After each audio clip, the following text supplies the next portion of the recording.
Both APFL drafts are complete. The finals touches are being put on the Fanatically Real Redraft Rules, and the NFL is releasing their schedule tonight. All of this and more in 20 seconds.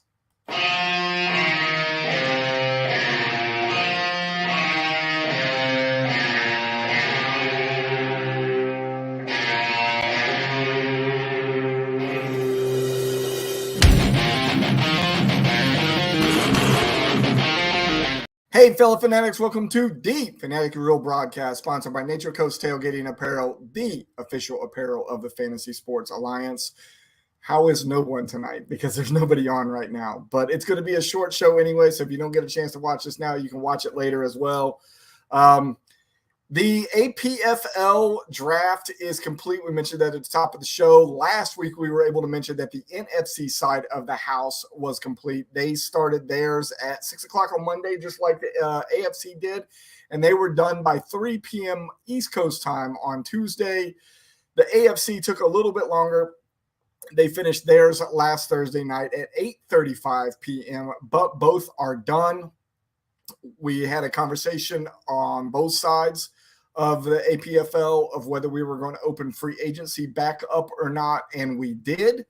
So free agency is open. It will run every Wednesday until the first, just before preseason starts. I think it's every Wednesday up until or through the 2nd of August, because the Hall of Fame game for the NFL is the very next day on the 3rd of August. We will pause all of the free agency moves at that day, that time. That Wednesday will be the last run for it. And then there will be a spot just before or just after the NFL does all of their drops for the year. So in case you did not know, the NFL is changing the way that they're doing their roster drops, where it used to be systematically after each week of the preseason, they would drop it from like 90 to a number and then all the way down until they got to 53. They are waiting until the 29th of August this year to just drop everybody all at once. So what we're going to do is right after that 29th of August happens, which I'd have to look to see what day of the week that is. That is a Tuesday. So that Wednesday, right after all those drops are made, we're going to run or pick the free agency waiver wires back up, because that will be the Wednesday before, sort of the week before the NFL kicks off, because the NFL kicks off on the 7th of September. So what we'll do is that week we will run a waiver wire, and after that it will be first come, first serve. And then we will run, I think, one more on the 6th. And then on the 6th, that will be the day before the season opens. And somebody's asking on the backside where we are doing the show tonight. It is on YouTube tonight, where it has been for the last 8 shows, because we no longer have access to Facebook. So hopefully Sean will jump on in just a second. So I just wrote him that we're over on YouTube. So in the meantime, we're waiting for all that stuff to happen, whether we're getting down to the waiver wires, and we're getting down to the first come, first serve before the season starts and everything like that. Now that the drafts are over, somebody had a great idea. I think it was Kevin Godwin had the idea, and I know Kevin's helped me put together the survey for this. What we're about to bring up is we're trying to put together a preseason poll. Now that the drafts are done, we're putting together a preseason poll. And the AFC side is polling the NFC teams, and then the NFC side is polling the AFC side. So that way we can get some preseason numbers before we go into kind of a novelty thing to see where the other side thinks about, their counterpart league. What we didn't want is for the NFC to vote for the NFC side, because we figured there'd be some bias in there. So we thought, if you were voting for the other side, that it would be maybe a little bit more bias-free, because we saw that at least 2 of them came in before we decided to split that survey up and do, NFC for the AFC and AFC for the NFC. We saw a couple NFC teams have some bias for themselves and where they were going to finish. And one of those guys, I can't say much about it. He was our last year's champion. He had himself going back to the championship again this year. And unless Kevin comes on and tells me any different, I think right now there's been only one AFC team that has done it so far. That was me. that did a survey on the NFC side, and our champ from last year, he thinks he's going back again, and it's hard to argue with a team as good as he's got. I went ahead and said that I think he's going to go back to the championship again this year. So let's see if it holds true or not. We have already said that we've been having this carryover pot, which is $100 each year, that whoever wins 2 championships in a row will get that extra money as well. So Chris might be able to do it in the very first 2 years in the existence of this league. So preseason polls are out there. If you don't know what I'm talking about, jump on Discord. Make sure you go to your appropriate channel on Discord under the APFL, whether you're in the AFC or NFC. Go in there. The link will be in there for you to do the other leagues poll survey. That way there's no bias in it. So it is out there. So we also mentioned that the rules for the redraft are getting polished. Last little bit put on them. So Matt and I are working on the way we're going to handle trades this year. One of the last things that I put on it myself was the purse for the year. I want to make sure that we release these rules all at the same time. I believe Matt is going to be working on his chunk of it on Saturday. So hopefully by the time we do the show next week, we'll be able to reveal all of those rules for the 2023 Fanatically Real Redraft League. Remember, it is an IDP. Sean did make it on. Sean, we're going to be here for a while, man. I don't have access to that Facebook page anymore, even though maybe it looks like it because the stuff that I've been posting on Instagram is moving over to there. And that is the only way that I have access to the Facebook page. I don't directly have access to it anymore because when my other Facebook page got hacked, I was the only administrator on that page. And because I can't get into that email address anymore, I can't get to the FSA Facebook page. However, it is still connected to my Instagram account, which I have access to, and I can share stuff on Instagram and Facebook at the same time, but I cannot access it where I could put this video. So we are going to be on YouTube for now and a foreseeable future. So make sure you're subscribing to us over here if you're not already. And thank you. I appreciate it. I like this Walter shirt too. It was airbrushed by a guy in a mall, if I remember right, in Sandusky, Ohio, years ago. He had opened up a shop there. I happened to be up in Sandusky visiting my kid, and I walked in there and I told him what I was looking for. I emailed him an image. He got the shirt done. My in-laws or somebody went and picked it up for me. Or maybe Misty went up there a couple of weeks later and then went and grabbed it for me, or however it went down. It's held up really, really well, considering for as old as it is and as many washes as it's had. So redraft rules. The one thing that we're still working on polishing right now that Matt's working on, and it's a rule that's being adopted from the Meathead League over in FSA this year. And I really like this idea. I just don't think it's going to get used as much as it did in Matt's league, just because of the number of teams. So in Matt's league, the Meathead League that I played in the last couple of years with him, it's 20 teams drafting from an entire pool of NFL players. And it was required to have 2 running backs as well. So it made it very difficult to find any players on free agency. So Matt, the biggest way to move players around in Matt's league was by trading. So he had this unique rule, at least I thought it was pretty unique, where instead of a trade going down between 2 people and it being kept secret, that trade was put out there for everybody to be able to see. Short period of time, and other people had the opportunity to outbid on that particular trade. And Matt's theory behind this, and I think it's kind of a cool theory, is this would take away any kind of collusion or thoughts of collusion if this went down, because everybody had the opportunity then to put their 2 cents in, or to put their pole in the pond to say that they wanted this player. And then ultimately, whenever it got done, then the trade was made happen by the commissioners. So Matt is working on putting that, what I just said, basically into words on paper. And then we're also trying to come up with deadlines for each one of the days of when that needs to happen. So the trade moves between 2 teams, and then when that is active for the game for the week.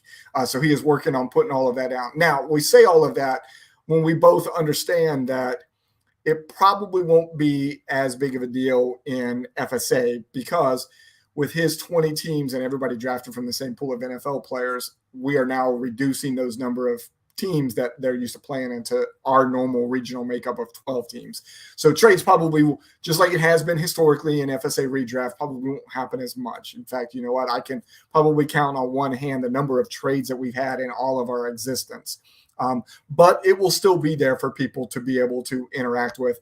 And it'll all be done on a channel on Discord. We'll make sure that it's in the appropriate place and everybody knows where to be able to do that. The trades will get posted out there. And then Matt is also working on the time zone in which we're going to make this happen.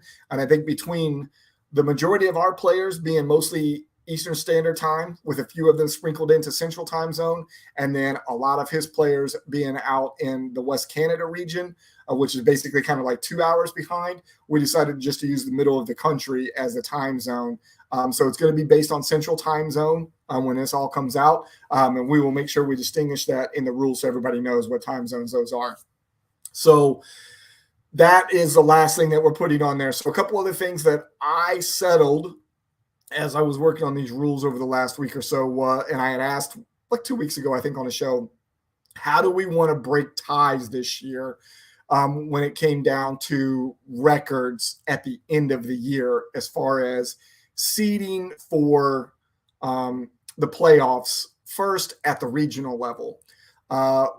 Last year we said it was going to be based on points because that's what you're playing for in fantasy is points. So we decided to do that again this year. It's going to be based on points. Weren't going to do head-to-head record in this case like we do in the APFL. That's more of an emulation league. We use the head-to-head record because that's what the NFL does. What just happened? Why did my computer just decided to pause? Hopefully everything is still running. But breaking of ties is going to be by points. And then that will take care of you in the regional rounds. Then how are we going to seed for the worlds? So it's still going to be by record, but if there is a tie that needs to be broken in, then at the record part, then it'll be power rankings. Because we know that there will be some teams that will be like just barely above 500 that will get lucky straight through the playoffs and they'll be able to make it in. And they're going to come in with a 6-5 record as maybe the lowest seed on the regional side, and they're going to win their 2 or 3 games that they need to win to be able to get in this case 3 games to be able to get into the worlds, and they're going to add that on there. And there might be other teams that are also now 9-5 in that same spot. And what we're going to do is then the end of season power rankings will break that tie, and that's how we're going to seed the playoffs for the year. And then something else that Matt and I came up with, we were trying to figure out what we were going to do for a rivalry bowl thing, bring that back. So there's more football, not less football from the fantasy side. Thank you, Sean. I appreciate that. I don't know what happened. Everything here just went dark on my side. Both monitors here and my TV just gone. But everything else, the lights and everything else were on in the room. So I don't know what happened. So here's what we're going to do for the rivalry bowls for this year. It's going to be slightly different, even though I'm still using that name. This is a loose term. So what I tried to do was try to do what we have done before, where we try to say this region is going to play this region as part of the rivalry bowl thing.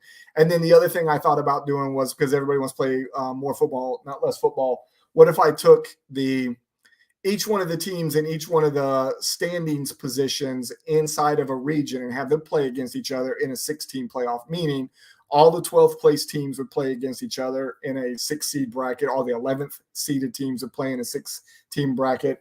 And I thought that was a good idea until I started thinking about it. The way that we're doing the playoffs for the Fanatically Real Redraft, same way we did last year, everybody above 500 moves on to the regional bracket before we move on to the worlds. And with us doing 4 regions last year, we're going to do 6 this year. We had 3 teams that had 8 teams that went, and 1 region that had 6 teams that went. So to try to get the pairings up 12, 11, 10, 9, 8, all the way up isn't really going to work because there's going to be different number of teams that go from each one of the regions. So what we decided to do was do the exact same thing on the bottom side. So anybody who finishes below 500 is going to play in the exact same style playoff that we're going to do for the regionals and the worlds for anybody above 500. So if that teams ends up being 4, 5, 6, 7 teams on less than 500, they will go through the same bracket process and everything like that.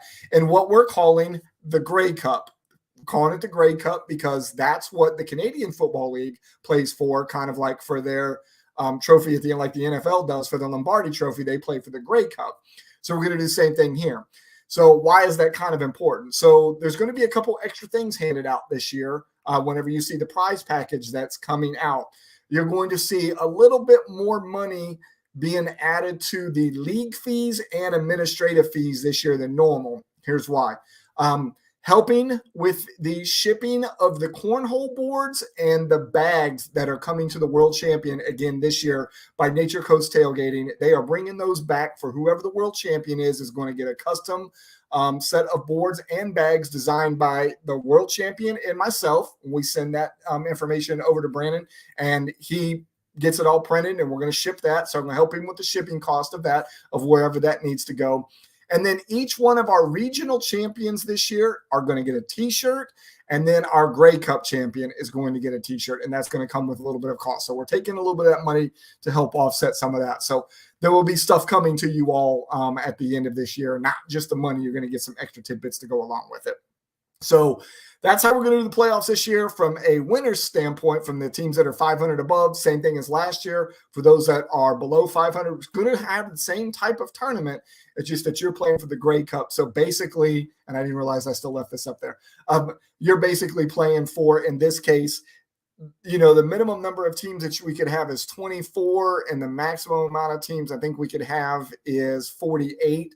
So you're playing for like 25th or 49th position if you win the Grey Cup, however that works out. So that's what we're going to do. And then the last thing we wanted to talk about. So the NFL is releasing its schedule tonight. I have been unable to watch a single second of it yet because, as you all know, we normally have been doing the show on Wednesdays. Now that we can get back to it, we were unable to do it yesterday, Wednesday, because the fiber for our internet being ran to our house was cut by the guys that were doing the French drains in the back of our house. And the poor guy that came out to work the fiber for us yesterday really had his work cut out for him because we thought we found or we knew of the only splice that was in the fiber. He did a junction box and got that to work. He plugged it into the house, turned it on, didn't work, which means there was probably another cut somewhere that we couldn't physically see above ground. So poor guy had to run a junction box somewhere else all the way up here to the house to get it back for us. But because of that, and the modem's been down and all of that stuff, all of our TVs around the house and everything has been asking for the password all over again. The TV here in the man cave is asking for it. And I personally don't remember passwords. I always write things down. But then when I have to try to get into the Hulu account, I don't remember that username and password either. So it's been a whole hoot-a-hoot so far tonight. So I have not tried to log in to do any of the scheduling. But what does the schedule release mean to us and the FSA, more importantly to the APFL? The schedule's been released. I think the NFL did a very bad job of keeping it secret, at least for full schedule, yes. But we knew of all of the games that are going to be played international this year a couple of days ago. Damien's been posting a lot of that stuff from Twitter posts over into the Discord channel. We knew about the Black Friday game that's happening this year. We know about Nickelodeon being on Christmas Day. We know who was opening up Thursday Night Football. We know who was the first Monday night matchup. All of these things that we knew already. A couple things we didn't know were bye weeks and basically everything that's in between there, right?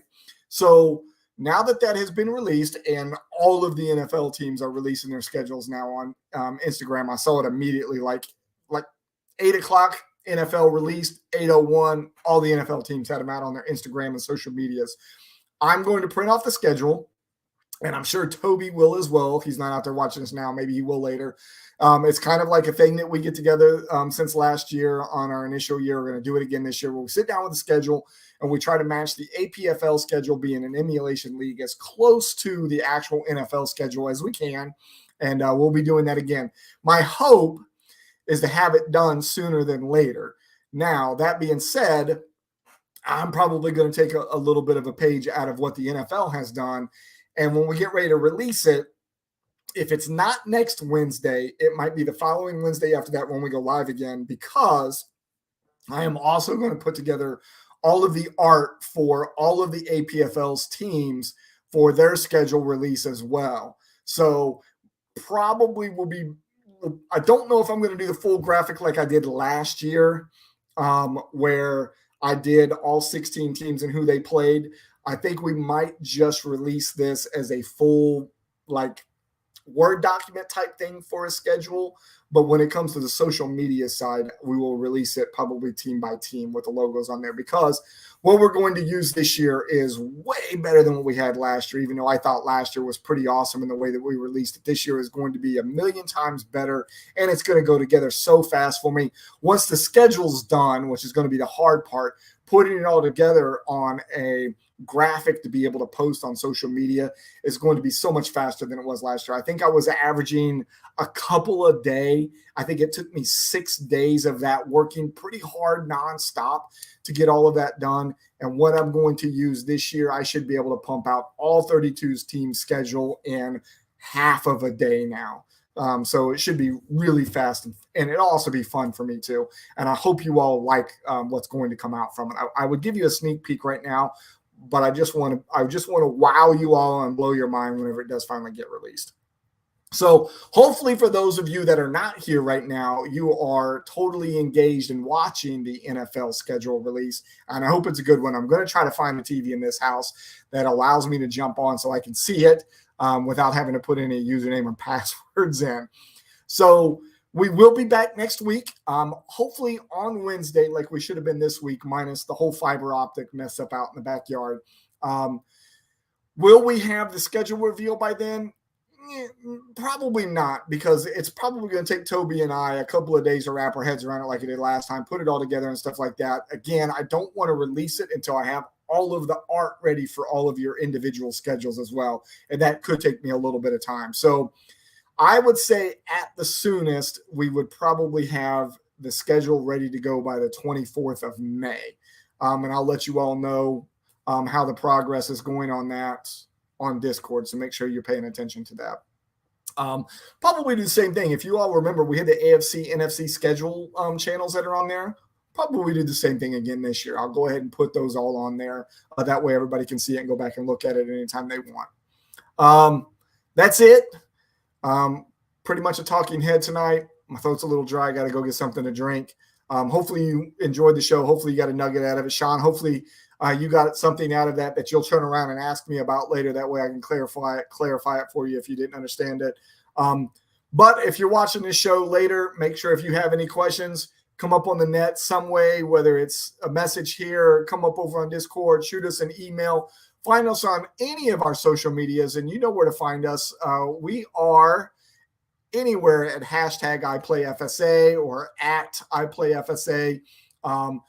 Make sure you're following us on Twitter, Instagram, and Facebook right now, because we have been doing for the last 10 days, I think today was day 10, they're bringing the APFL to life, which is our artificial intelligence art that we're doing to bring the APFL to life based off of the 2D logos that we had created for all of these teams last year.